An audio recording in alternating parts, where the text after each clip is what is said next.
pa lang napapansin na nila mga gawi kong parang hindi pambabae. Kasi bis na Chinese Carter, laruan ko ay text sa cholens. Tapos kajamin ko lagi noon mga sigang lalaki sa amin.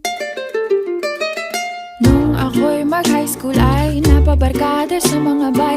Curious na babae na ang hanap din ay babae. Sa halip na makeup kit, bit-bit ko ay gitara. Tapos pormahan ko lagi ay long sleeves na t-shirt at faded na lonta. Pero noong makilala kita, nagbagong bigla ang aking timpla. Natutuwa ko na magpariban at mag-ahit ng kilay at least once a month. Hindi ko alam kung anong meron ka na sa akin ay nagpalambot ng bigla. Sinong mag-aakalang lalaki pala ang bibiyag sa tulad kong tigreng gala.